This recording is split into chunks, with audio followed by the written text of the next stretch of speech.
The topic of today's presentation is a free monad, and I want to concentrate on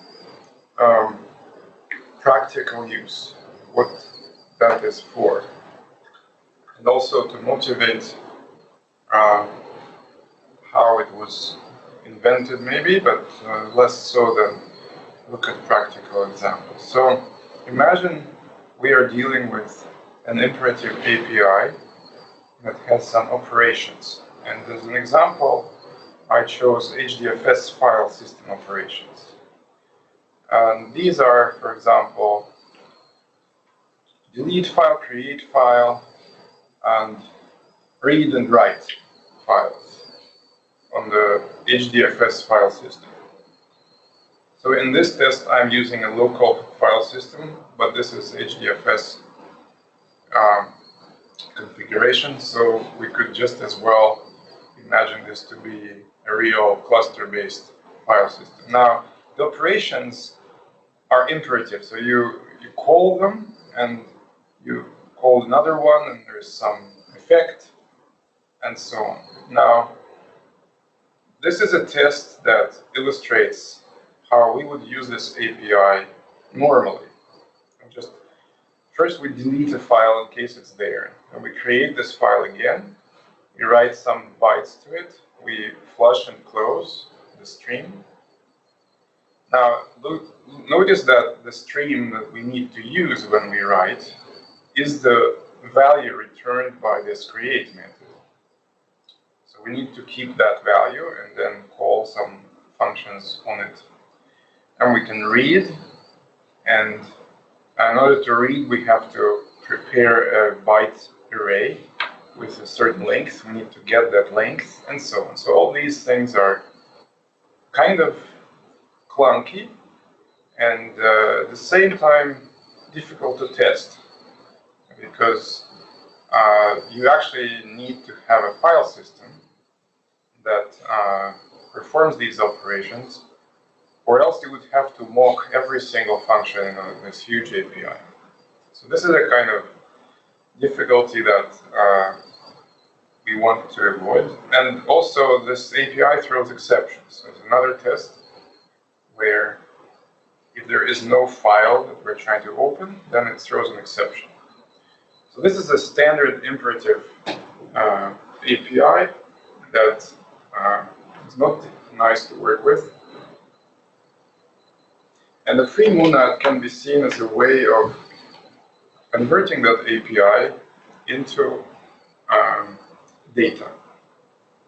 In other words, we want to write programs that are data, and then we can execute these programs, test them, examine them, and so on.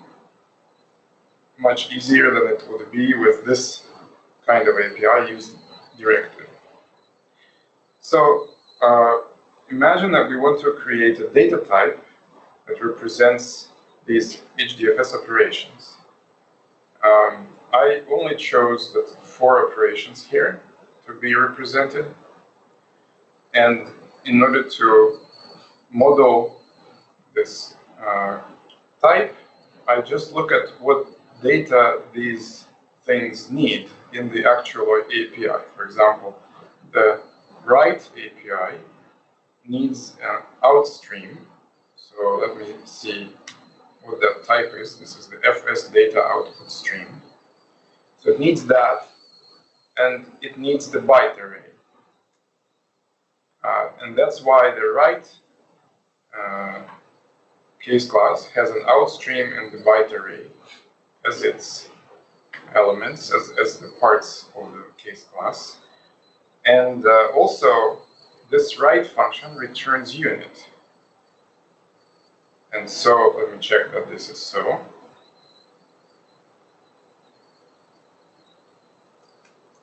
Yes, so it returns unit.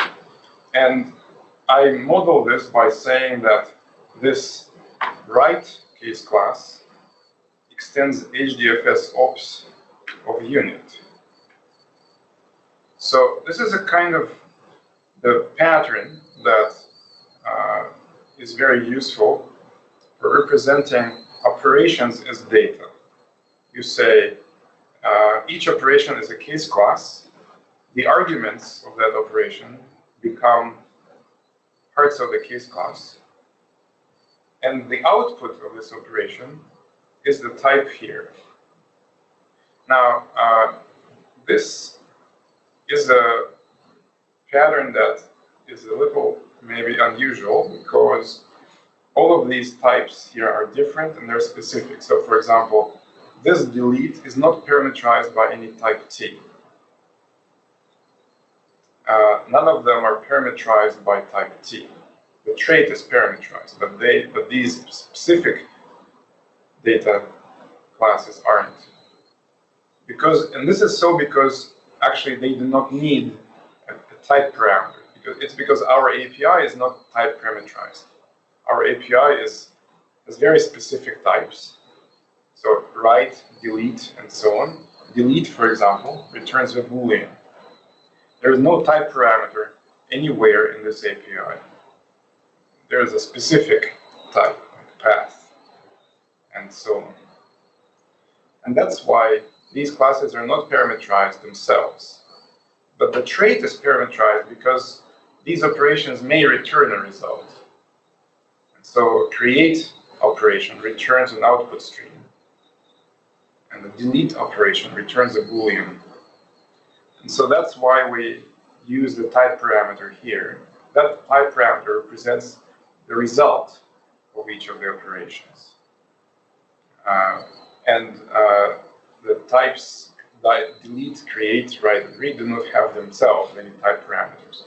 So, in other words, we just translate an API into this data structure in more or less syntactic manner. We don't change anything in the API. We don't refactor anything in the API. We just denote that these are the interesting operations, and these are the types that these operations consume, and these are the types that these operations return. Now, imagine that we would put these operations in a list, and we would like to execute a program. First delete, then create, then write, then read. How would we do that? The answer to that question is the entire topic today. How do we make programs out of these operations? So why would you do that? You can think about it as a declarative representation of your program. You can you go through the list, and that's your sequence of do. Right. So instead of writing code directly like this, executing the operations directly, you first write the program as this kind of declarative sequence of operations, and then you have this value, which is of type list of HDFS ops of something. And so this value can be created before doing anything. It can be created, it can be transformed, it can be stored, it can be combined with other such values into larger HDFS programs, so to speak. Eventually you can run it when you're ready. So you make this into a compositional structure. You can compose them together. You can have a function that goes through this and checks correctness before you run it. For example, did you ever read a file that you did not create? If so, then this file must be there. Is that one of the files you know will be there? You can check those things before running any of this. Or for example, you can say, what are the files we write in this program? You can run a function on this list, examine this thing, and determine that. So that is the flexibility that you have. Now, so the main point is that if you're able somehow to create a data structure that represents your code, then you can do a lot of things. You can put these data structures into a big array, and send it over the wire to another computer. You can do many, many things that you cannot do if you just have code. So that's the advantage. So what we want is to put the operations into a list, and then we want to be able to execute them sequentially. But this is actually not possible at the moment. And the immediate reason it's not possible is that the create operation it creates a file and it returns an output stream. But there's no way in this list to denote that. So this output stream is a value of the type outs, as I have denoted it. But this value is nowhere in this list. And the next operation wants to write to that returned output stream, but there's no way to do this. Yes. Sorry. Can't Scala tell, because you declared the final case class create and extends HdfsOps out about S? Shouldn't the compiler know then that that's going to create an HdfsOps about S? All the compiler knows is that this value of this case class has this type. Yeah. Right? So if we want to create the next value, we need to put something here. We need to put a value here. Why don't you, I mean, maybe this, I guess this probably goes against the whole philosophy of doing this thing. Just dump the create command as the first parameter in the right object. What does it mean to dump the first command? He means like literally copy and paste that create line and put it into where the question marks are. Well, I guess it doesn't take it. if that were an out stream, indeed. You're right. The create is not an out stream. It's a representation of an operation that will be performed, right? It's not actually the value. So there's no way to get the value out of that. Rather than running it, so that's a snag. And so there's no way to put values already computed by a previous operation into the next operation. Okay, so that raises another question. At some point, maybe you're probably going to get to this. These case classes are going to have to be defined. They're defined already. Well, yeah, I mean, it's a case class, but to actually do something. Yes, they will have to be interpreted. And so, I'm just wondering. Of course, that's the whole point. So first we make this value, which is this list of operations, and then we run it later. The whole point is to be able to manipulate these values before running them and separately from running them, to make them compositional in a safe way before running them. That's the whole point. So for example, if I create one list that does this and another list that does this, I want to be able to combine them and pass this outstream into this write somehow. How do I do that? Now, so obviously the list cannot do it.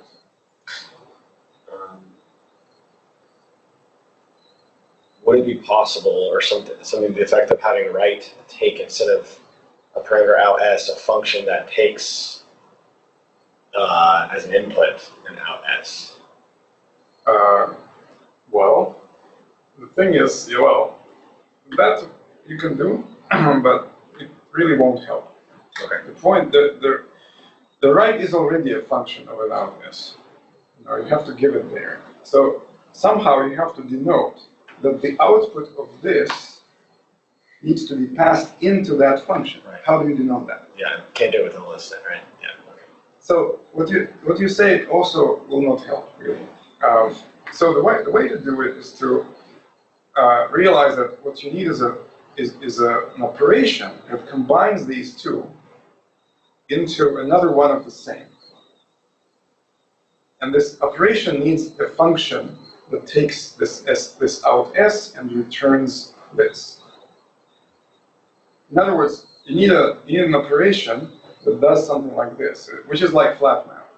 It takes an HDFSOps, it takes a function that takes the output of that operation and returns another HDFSOps. And you need to combine these two into a big HDFSOps. that now returns the B. That is the classic signature of a flat map. And so the conclusion is that we should be able to combine these things using a flat map. In other words, this HdfsOps type constructor should have a flat map operation on it. But it cannot. It's not a monad. It's not even a functor.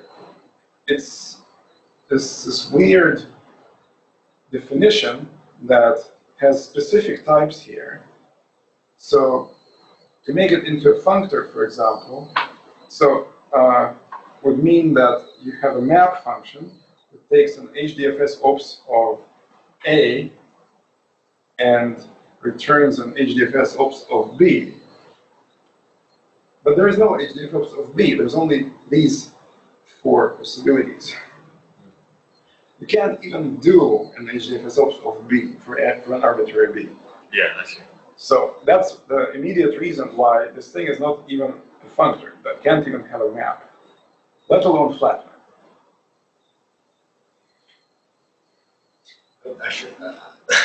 I'm hesitant to even ask this, but like, you can make your own map and just have a case for each one of these 4. No, you can't. Oh, okay. Think again.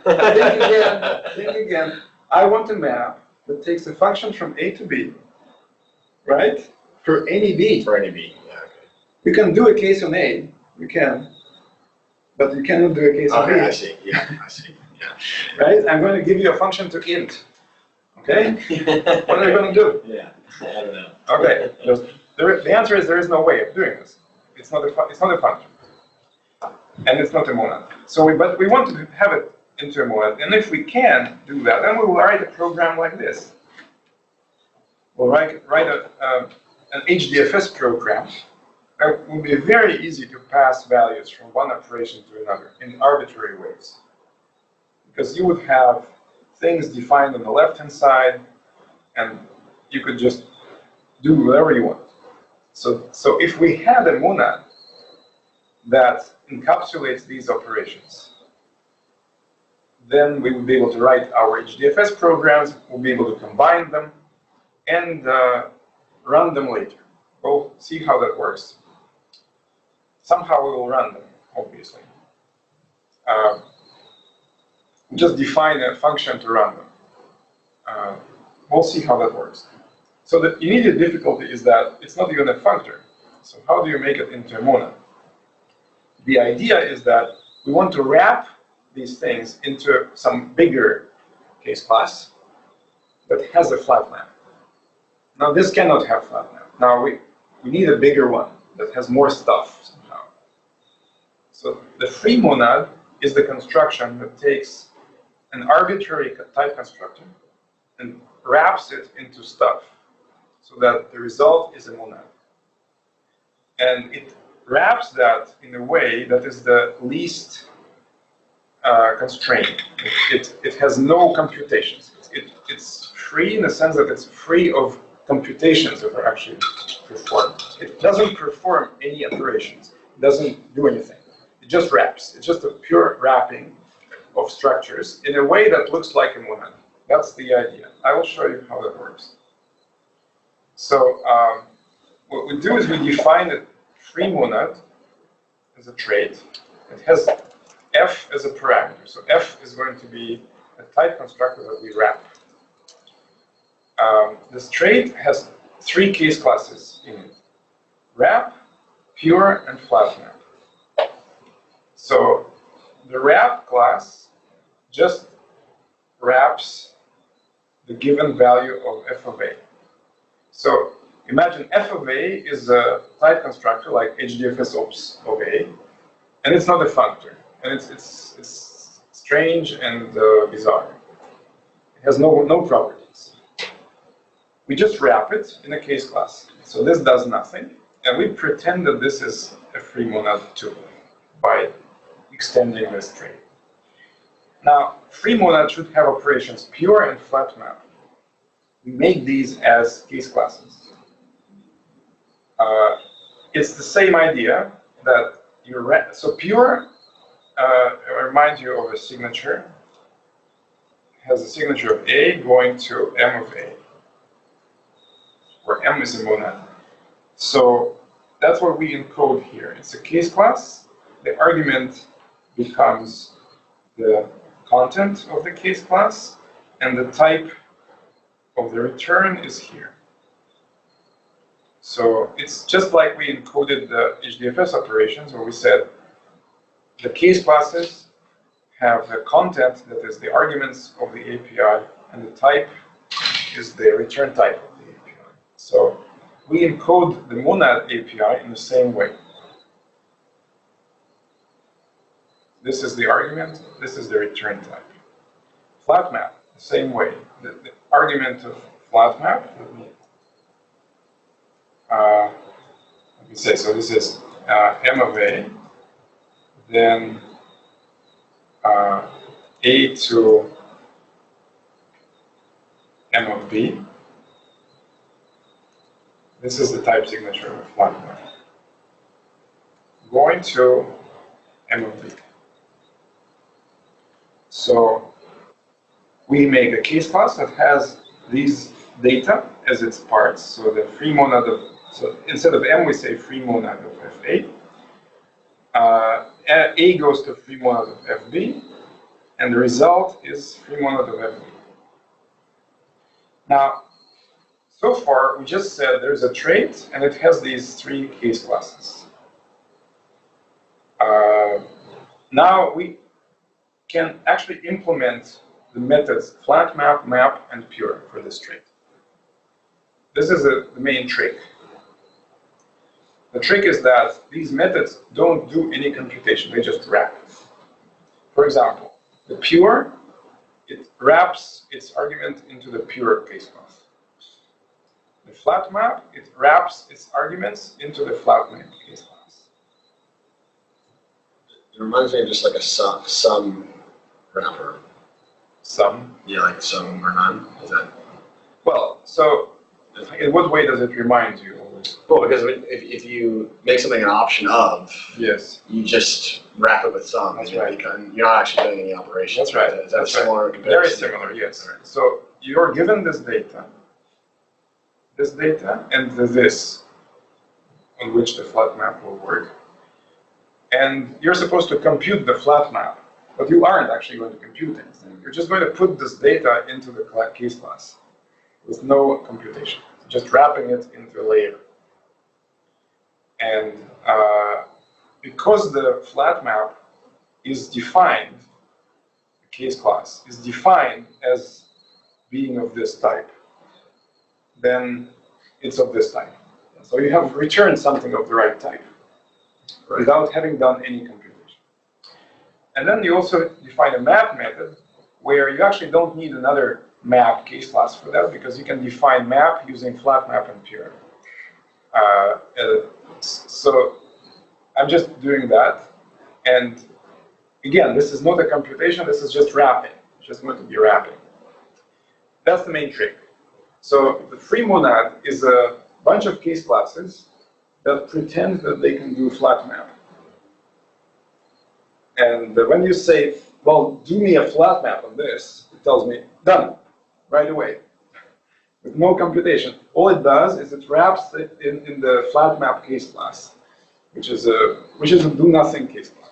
It seems like you're deferring the actual computation until later on. Precisely. Okay. All I'm doing here is I'm wrapping the data, be preserved until later. Yeah. The entire data I'm given is there, but nothing has been done yet. So all these functions, A to free monad of B and so on, they're all there somewhere, ready to be used. All right, so then just for convenience, I'm defining this implicit conversion, which converts a value of the type constructor into a free monad, but just putting a wrap, which is convenient because now we can just write our HDFS program like this, with no further work. It compiles, and this thing is a value. Let me just see if IntelliJ knows the type for this value. Yes. All right, so it's a free monad constructed from HdfsOps and returning an array of bytes. Okay, which is what I returned here. Indeed. Can I ask you something? Yes. I'm reading a book on Scala right now, and so that's Okay. this is a little ahead still of where I am in the Sure. book, but would you call this the program description? Is that Does it help if you call it that? Yeah. Call it that. Okay. Because there's this like separation of concerns of writing the description versus the actual evaluation. Right. This is occurring. This is exactly. This was our main motivation. We wanted to have a value. So you see, this is the type of this value, and I was just about to visualize what it is. So it's like, it looks like this.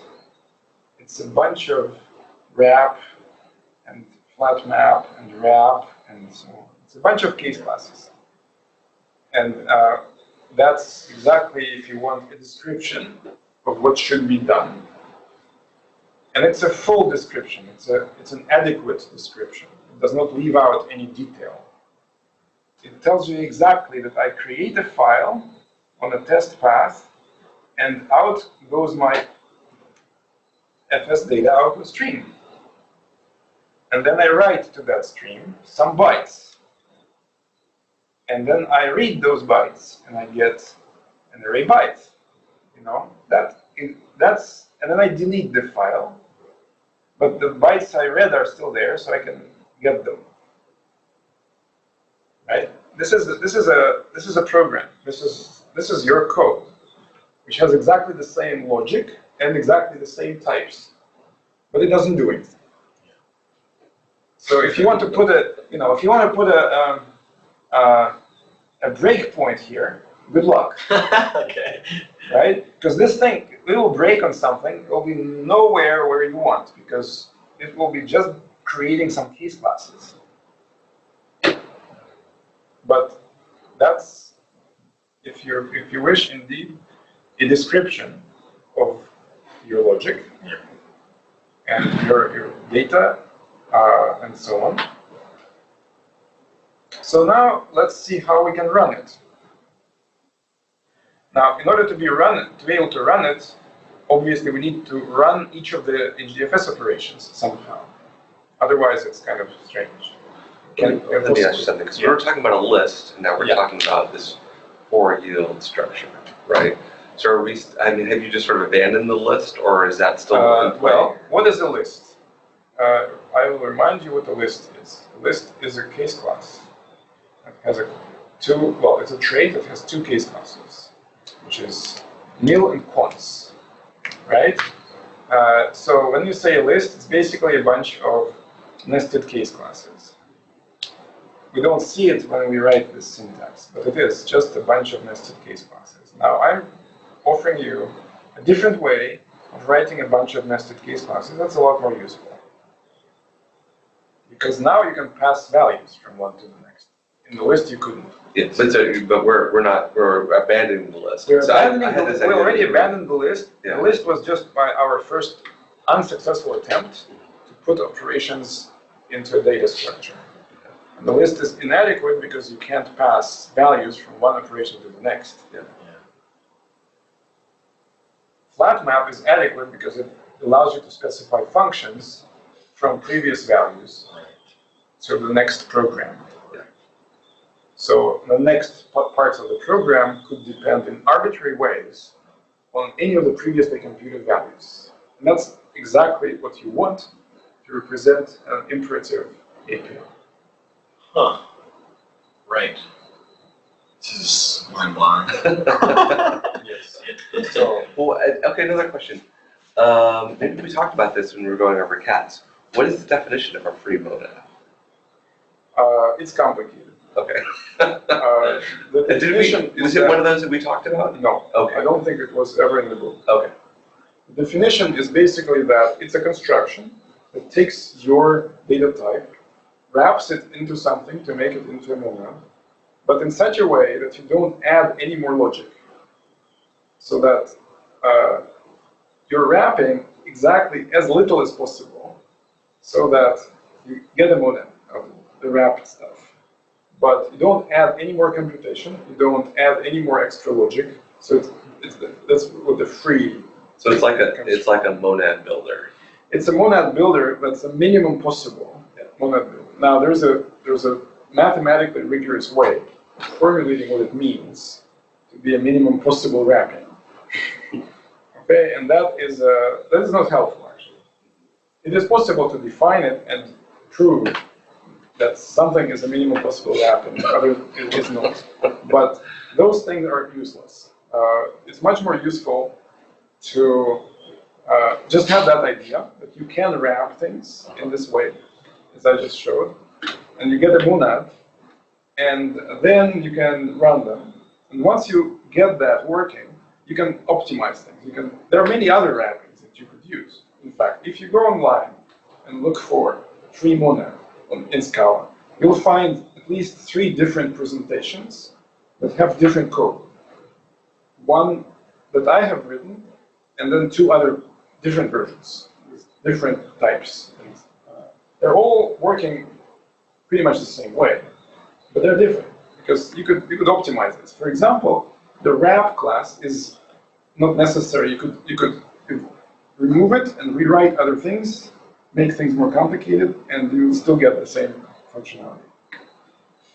Or you could remove the flat map class and replace it with something easier. For example, flatten. Flatten is another numeric operation. And you could do the flatten instead of flat map. They're pretty similar, aren't they? Yes, they're pretty similar, but they're really different code. Yeah. And maybe the runtime characteristics will be different. So then there's a whole different question of how to implement the free monad so that it works well and quickly. Is it stack safe? What if I have a large number of nested flat maps? It's going to be stack safe, and so on. All these questions are important, and I'm not going to discuss them. The CATS library has a free monad implemented in some sophisticated way, perhaps, and they tried to make it quick and stack safe. But what I'm showing you is the principle, is just the idea. Once you understand that, that's the easiest one to understand. You just say, oh, I want a monad. What is the monad? It has pure and flat map. Here I go. I have it. I have pure and flat map. Right? They don't do anything, but that's what I wanted. I don't want to do anything. I want to wrap. You can optimize this and get rid of some of them and rewrite them and so on. But that's not relevant. Okay, so let's look at how to run this. We haven't yet run anything. We have created programs, and in your code at this point, nothing has been run. Nothing has been created or deleted on the file system. These are just values in memory. They're just case classes sitting in memory, doing nothing. Okay, so what does it mean to run? Somehow you have to go through these case classes, and when you see a delete case class, when you match on them, when you see a delete case class, then you actually perform the delete operation. Or when you see a read case class, then you actually perform the read operation. Right? Something like that. So you're basically looking for a type, saying, no, I found this type, I've got this implementation of it over here. That's right. So look at our test initially, take this code out, for example, put this into the right implementation. Right, so, and so on. Now, in order to do this, what we need is to transform from this to some other data type that can be actually the result of some computation. And one way of doing this is to just interpret to say, oh, I just run it, just directly execute those things. But still, we would like to understand what the result is. And there might be different results. And actually, a very good thing here is that we could interpret in different ways. We don't have to perform any HDFS operations when we interpret. We could just write a log, for example, that this program requests to read this file. This program requests to write that file. And output that as a string. That would be fine. And then you could do that. Or you could make a different data structure that you use for something else, right? Interpreter doesn't have to actually make any changes to the file system according to the HDFS idea. Not at all. So I say an interpreter is a transformation that transforms arbitrary HDFS programs into some values of some arbitrary monad. That's why monad? Because we are dealing with a monad here, and it's natural to transform a monad into another monad. Now, this other monad could be very simple. For example, an identity monad that just keeps one value, the result value of the HDFS program. That would be the interpretation for actually running it. Or it could be a writer monad with a string that accumulates some messages. Or it could be some other monad. So the key idea here is that you don't just transform from the HdfsOps to unit. That is not good enough. You could do that, but that's not interesting at all. That's very limited. What's not limited is when you transform from one monad to another, because then you can chain these transformations. So let me show you how that works. The idea is to write a function called interpret. It takes this free monad and it takes an interpreter. Okay? So we write this function. The interpreter would either run it or write the log. That's right. Or, That's right. Okay. So we write this once. This interpreter code is written just once. And so this could be put into a library. And it is in cats. And it's completely generic with respect to what you're wrapping and how you interpret. From what to what. Completely generic. All it does is it goes through these case classes and does the interpretation. So for example, if you have a pure, then you just take the pure of this monad M and put that same value into there. If you have a flat map, then you take the flat map of the monad M and you put into it the values that you get from interpreting the rest of the program. So you see, a flat map has a previous program, then a function from the result of the previous program into the next program. Both of them would need to be interpreted, so you interpret the previous program, you get this MC, then you flat map that with the monad M together with a function that interprets the rest of the program. So in this way, you interpret every step using the same interpreter and calling recursively the same function. And that is certainly not a tail recursion. So that is certainly not step safe right now. But it works. So basically, the question is, first, maybe what is this? Because you probably have never seen this. Oh, the squiggle? Yeah. Tilde arrow? Yeah, I've never seen it. Right. And so why is an interpreter this and what that is, right? So actually, this is defined in cats as basically an alias for this kind of thing. It is, for all A, we map f of A to m of A. Could you type that f of A to m of A? The thing is, A is arbitrary inside this squiggle. It's not this A. It's a different A? It's an arbitrary A inside. Oh, I see. It's still of type A, but it's not necessarily the same type. Of an unknown type, which I could call by some other letter. The right way would be to think about this as something that lives inside that function. So that function works for any type. And that function can be used for any type. So it transforms any f of A into an m of A. Now, is it just a coincidence that you're also using capital A in? Yeah. Okay.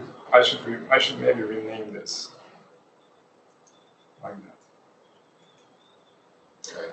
So this is actually tricky, because the question is, for all A where? Is it for all A here, or is it for all A there inside? There are different things. Those two are different. And so when you're talking about fx to m of x, f and m are also arbitrary. Yeah. They're arbitrary wrapper classes or whatever you call them. They're arbitrary type constructors. Yes. Except that M needs to be a monad. So F does not have to be anything, but M needs to be a monad. So this is kind of tricky, but basically the types don't allow us anything else to do except to map the flat map class, the case class, into a flat map operation on the monad M. That's what we do here. We map these into actually operations on the monad M. And the wrap is just interpreter of that, because it's just to interpret the value directly. FA goes into some FA. So all we have done in this code is we translated these case classes into actual operations on the actual monad M. And that's where the work is. So we actually, now if we define a monad M in some reasonable way, then that structure will be translated mechanically into the reasonable operations here. So we will consider two examples of a monad, writer and try. Okay? The writer will just write a log of what is being done. It's not going to actually write any files or delete any files on HDFS. It's going to make a string that contains a log of what is done in this program. So here's how I do it. I define this interpreter, which I call toWriter, and I'm supposed to overload this function, override this function, which has a type parameter inside. See, so this type parameter is not anything that we know outside of this. It's a new type parameter inside the function. So for any A, I'm supposed to transform HdfsOps of A into a writer of string A. So I just match again on the case classes, and every time I get some operation, I write a log. We're deleting this path, we're creating this path, and so on. Just do nothing. And the value that I return are just bogus. They're not being used anyway. The true null? Yeah, the true, the null, it's just bogus. We need to return something, but we're not going to use it because we're not actually reading any files. We don't know what we're reading. The string, we cannot get the string that we're reading. All what we know here is that we are reading from a given path, and that's what we're interested in. So here it is. And that's the log that we expect from the program I just defined. So I remind you that this was the test, the unit test that we had at the very beginning, which is now written as a monadic program. It's right here, HDFS program. This is the test. Now, isn't this nicer? Say yes. Yeah. Especially if I do that, right? It's much nicer. Then writing the imperative code. Okay, yeah. With that stuff. Once you get to this point, yeah. Right. Now, I mean, the thing that I've gotten from this, and that I mean, I don't know how many of the study group showed too, but one of the examples we looked at, it was like digging into this stuff is just like, mind-boggling. Yeah. The architecture that you create, then for a developer who's less familiar with it, is actually then very easy to use. Right, okay. That's the kind of struggle. Like, so you're doing this, you're basically creating a new programming language type construction. yes. And then someone come along and do it and be like, oh, I just create one of these guys and look run and do all this stuff. But actually creating this is like creating a programming language. Yeah, it's nuts. Well, so this is a very interesting observation. So this is actually a little language inside Scala that we're creating just for HDFS. It's an HDFS DSL. It's a HDFS DSL, yes,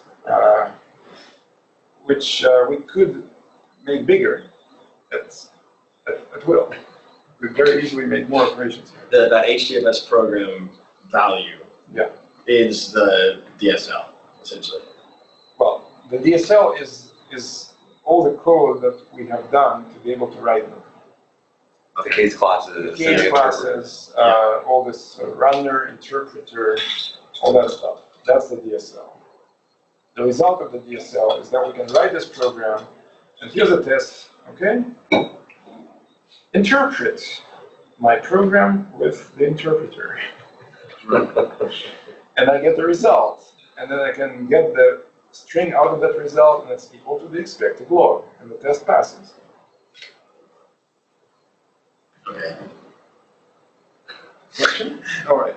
That's fine. That's fine. Okay. I mean, the thing is, and so, like, say you can make it slightly more abstract and say not HDFS, any file system. Right.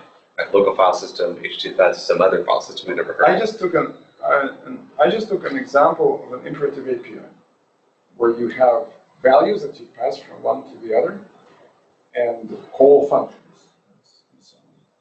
And I want to write it as a functional value, as a composable value that you can easily compose, that you can easily test. Because you could write a test interpreter here that will do something on a file system inside a string buffer, you know, if you want. Now, if you were to implement this, and I'm assuming you have actually implemented this and played with this, so the actual code, like, you know, you're the architect and we're like the junior engineers, and you're like, okay, write me some HDFS code. The actual code we would write would be the for yield. Yes. Okay. Exactly. We would write it like this. So I was in this situation at my previous job where we had a big monad for the server application, and any new endpoint you want to add to the server had to be written like this. It was a big DSL that handled database access, authentication, errors, HTTP stuff, and so on. And whatever endpoint you want to add, you write some more for yields. And the advantage is you can combine them, you can refactor them at will. You can put part of your endpoint into a common value. It's all a value, right? It's just a value. So it's just a val. And you can refactor it and factor out common code very easily. The disadvantage is that nobody knew how it worked. Because it's, you know, it's some DSL. So the implementation is in a different place. You don't see it. So you look at the previous endpoints, you make small changes, you have a new endpoint, you're done. Very quickly, very productive.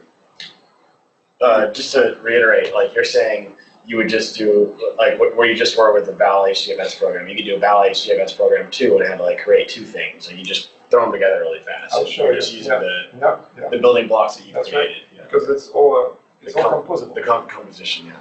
So okay, so let me wrap up. So the second thing is to convert it to try. Why to try? Because we want to catch exceptions, right? Because these things can throw exceptions. So we want to have a value that catches exceptions as well as returns a result. So that's a try. We could do a feature, we could do a try, we could do all kinds of things here. But let's do a try. So all I did is I copied the code from the unit test into a try.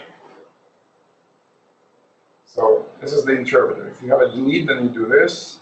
If you have a create, you do this. If you have a write, you do this. This is regular old try, right? Mm-hmm. Yeah. It's a regular try. It's a monad, so it's fine.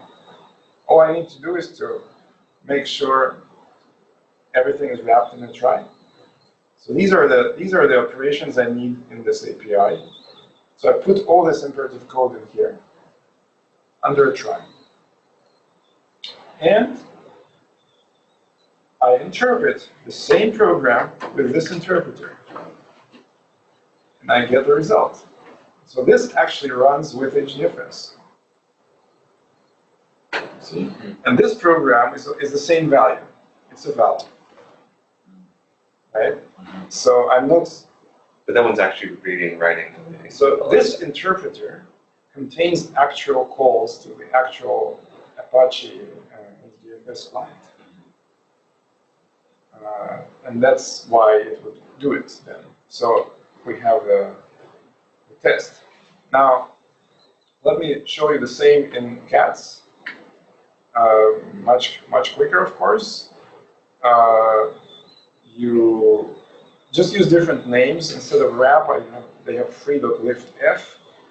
Then I have the same program. I don't need to define the free monad. It's already defined in CAT. It's called free monad. It's already there, and the interpreter is already there.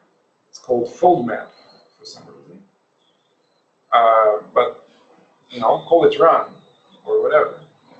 Doesn't matter. And that's it. So I have this program. I run it with this interpreter that I defined above. Note that the interpreter doesn't change. I just substitute a different implementation of the free monad. I did not change my program. It's the same program. I don't have to rewrite anything. I did not change my interpreter, the same interpreter. Just a different free monad. See how composable that is, how orthogonal everything is. My implementation of free monad is really bad. It's very inefficient. It's not stack safe. It has far too many case classes and wrapping layers. Their implementation is better. I can just switch to theirs. My program does not change. And I have exactly the same code. Now, maybe we have some seconds left to show you another application of this, which I'm trying to show because I want to show that this is not just toy games. Maybe this HDFS code is not very impressive, right? Let me show you something that's a little more challenging. Apache HDFS routes. Okay, I want to write Apache HDFS routes like this. Okay, And that's what we do. That's what we do, but that's a specific monad. I want to just do a free monad. I don't want to implement a lot of stuff.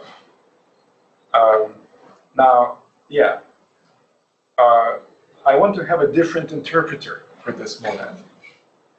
What we do is just a specific monad that always just does the HTTP routes. What I want is to have a free monad that can be interpreted, for example, into a Swagger structure, or into tests, or into I don't know what, into a client code. I don't know.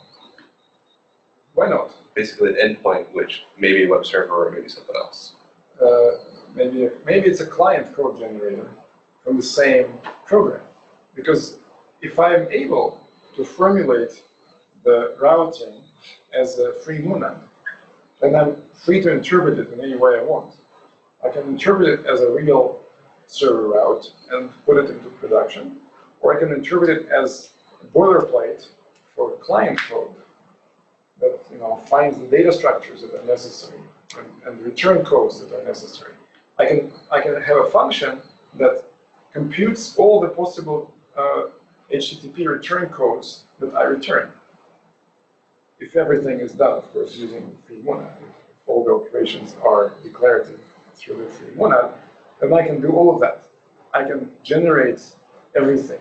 I can inspect this structure by writing a special inspecting interpreter that doesn't run any HTTP. It just looks at what I defined. Here's, for example, get, path prefix, and path. So these are the three ones that I implemented in this example. These are the operations in the Apache HTTP API that create routes. There are many more operations, but I just, for this example, I just took these three. Because they actually, they're not non-trivial because they actually return values. This is an operation that says my route must be a get. It doesn't return any values. And this is a path prefix. And here I have two programs. One, it just says a get and a path prefix. And another one, actually, it first takes the program one, and then it does this. So this just demonstrates how I can compose these programs. So I have refactored the common part. And now I can write an interpreter that just tells me what I got as a kind of a schema for the route. And then I can write another interpreter that actually transforms this into an HdFs route, and then I can run it through the HdFs test harness. So this is, I'm just skipping through all the details here. This is exactly the same thing. I took a couple of HdFs APIs, represented them through this data type. I made a free monad out of this data type. And then I'm already able, with the implicit conversion for liftf, I'm already able to write programs. I call them programs. These are just values that encode, or as you said, describe my logic. These values don't actually do anything. In order to get them to do anything, I need an interpreter. So I have two interpreters. One is into a writer, and the writer, it can't do very much, but it can know that I have a GET request, that I have certain path prefix, that I have certain path matchers, maybe. If I spend much more time doing this, then I could translate the entire API from HdFs into a free monad. And then I can have a very rich inspection procedure that would look through the entire route and tell me, for example, is this route, I don't know, ever going to return me an error? Is this route ever going to accept a GET request or a POST request or something like this? Questions? Yeah, and just for you, Scott, you know that we have already we have the monad in the HdFs. So I'm interpreting into that monad first. And then that works with HdFs. So, because I need to interpret into a monad. I cannot just interpret into nothing.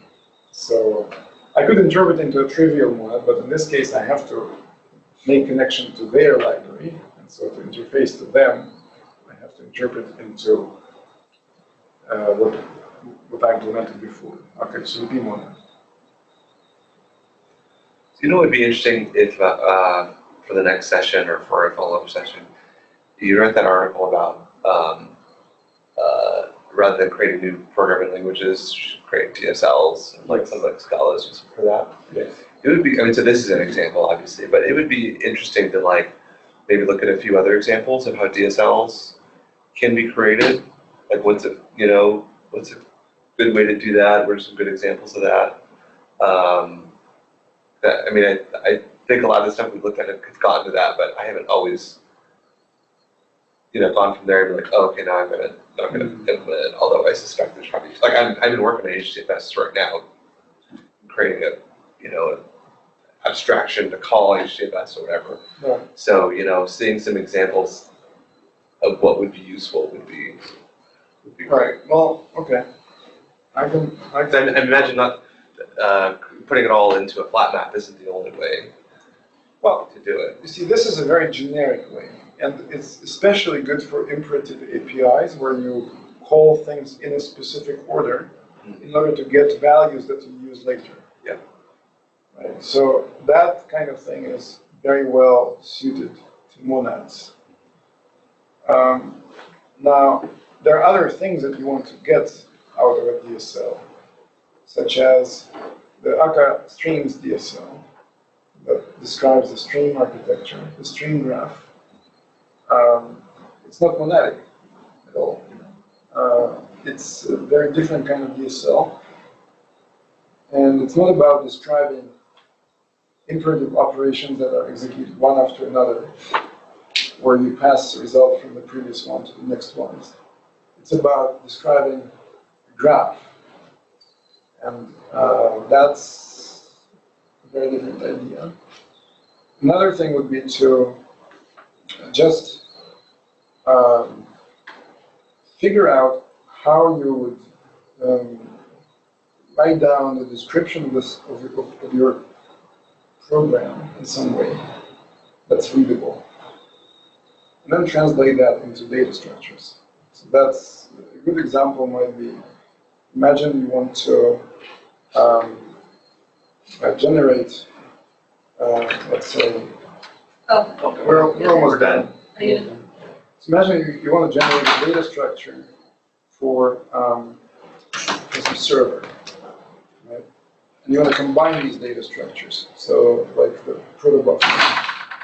How would you do that? Well, the protobuf solution is to make this extra text format and a compiler and code generator. Okay, fine. What if we don't do that? Okay, we might be kicked out actually. I think we're We're in this